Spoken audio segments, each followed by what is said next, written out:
England has won 11 straight meetings against New York, the longest win streak for either team in the history of their rivalry. Look who joins us, someone that knows a thing or two about New England. I paused because I knew something was about to come. Let me say what? Yeah. Let me say something real quick. First of all, Stephen A is on one today. Bruh. The Knicks get one win. Get one win to open up the season, and he want to act a damn fool today. We here. What is going? We here. What is going on? We here. What is going on? We here, man. Look. Just because, listen. I told y'all first. And then, just so you know, I'm Molly.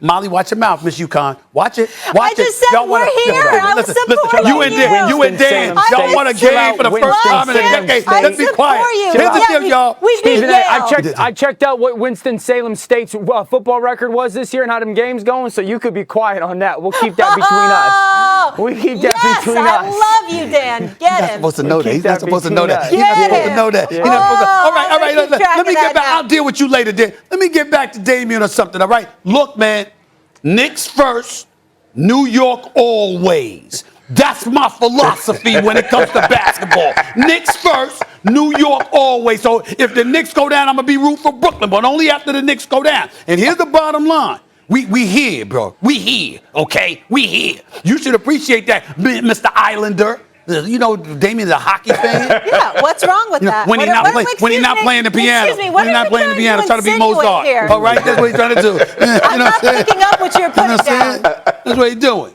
Oh my God. Let's go, man. Let's go. Let's go. Let's go. Like I'm holding things back. I think you are, Molly. I think you are. Dan. Yeah. Patriots are currently in second place behind the Bills. Can they still make the playoffs? Absolutely. This Patriots team is 3 snaps away from being 5-1. If you go back to week 1, they're going in for a game-winning score, and Damian Harris fumbles the football. They're going to win that game without it. And if we're going to, I've seen Stephen A's top 5 list. Stephen A's top 5 list, and I know 2 teams that are in there are the Dallas Cowboys and the Tampa Bay Buccaneers.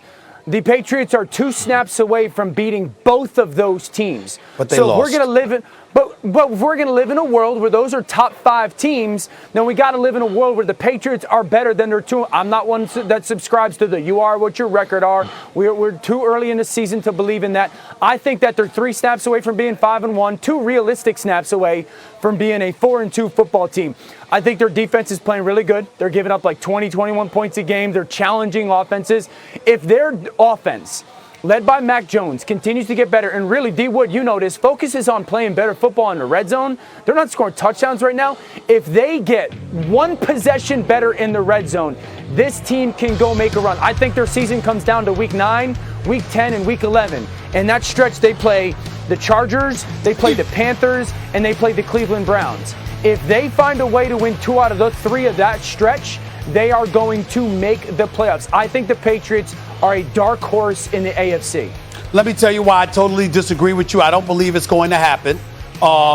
Listen, they got the Jets, but then they got road games, like you said, against the Chargers and Panthers. They got 2 games against Buffalo.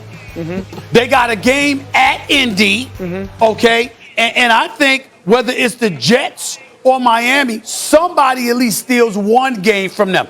I got at least 4 more losses coming the Patriots' way. So you're talking about a best-case scenario in my mind with them at 9-8. And when I think about the rest of the AFC, I think about Buffalo. Right. I think about, obviously, AFC North.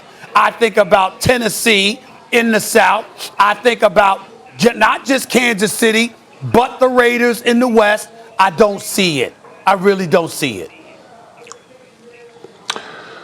Well, listen. You know, Dan talks about a couple plays here and their record be different. Dan, they should have lost to the Houston Texans on the road in Houston. Davis Mills was outstanding going up against that Patriots defense, and that leads me to this: that Patriots defense, that side of the ball, which is supposed to be a strength, has not lived up to the billing for the Patriots this year.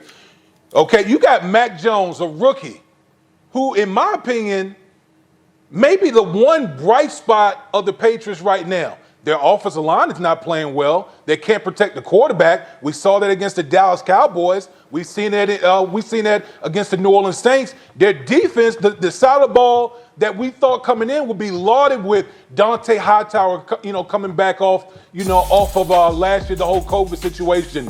Matt Judon coming over from the Baltimore Ravens, their secondary. That Patriots defense got absolutely torched by the Dallas Cowboys. If it wasn't for a couple turnovers in the red zone by the Cowboys, that score would have been even worse. So listen, Mac Jones, I think the Patriots need to open it up more for Mac Jones, because I think Mac Jones can handle that. I think Josh McDaniels has been doing an outstanding job with Mac Jones. But from what I'm seeing from the Patriots defense and their offensive line, I got serious questions about the Patriots right now. What, do you think they can make the playoffs or not? That's the question. Only because there's 7 teams in the postseason this year. I think that's the only reason I consider the Patriots having a shot to make it. Other than that, no. All right, so let me touch the Cowboys game. And you notice Bill does not care about yards. You can go up and down the field on him. He wants to play good red zone defense and make you kick field goals. So that kind of was the philosophy of the game against Dallas. You're not going to stop Dallas. They tried to play situational football in the red zone really good. They did.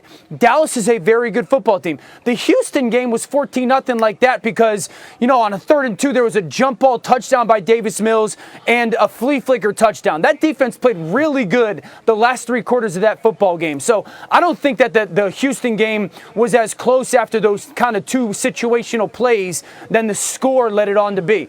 I think if that Josh McDaniels is really starting to figure out what this offense is under Mac Jones, and if Mac Jones really played one bad game this year against the New Orleans Saints. If Mac Jones continues to play better, I agree with the offensive line. They got to get healthy. If they get a little bit healthier, I also think they're starting to use their tight ends the way that we expected them to. This is a team, again, week 9, week 10, week 11. That is the stretch. They go 2 for 3. They are going to get in the playoffs in New England.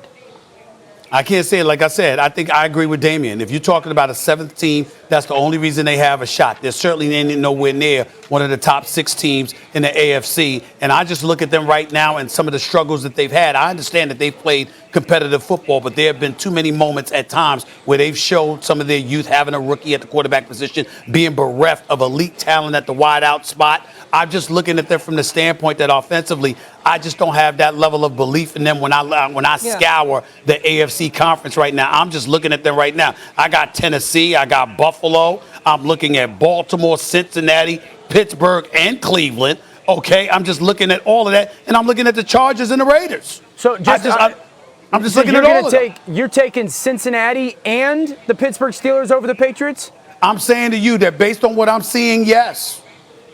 Based on what I'm seeing, yes. Nope. Okay. Nope. Forget the Jets this weekend. The real litmus test is going to be October 31st. That's when the Chargers head to Foxborough. I just say we eliminate one of them. I gave you 8 teams. Damien, great to see you, sir. Go Islanders. Coming up on Molly. First Take, an absolute thriller. I feel you looking at me at the Mecca last night. Are they the most dangerous threat to Nets and the Bucks in the East this season? That is next. Keep it locked. Oh, there she is, Monica McNutt. So y'all just brought in the big weapons to try to take me down, right? That's what that is. Yes. You know, what's going on?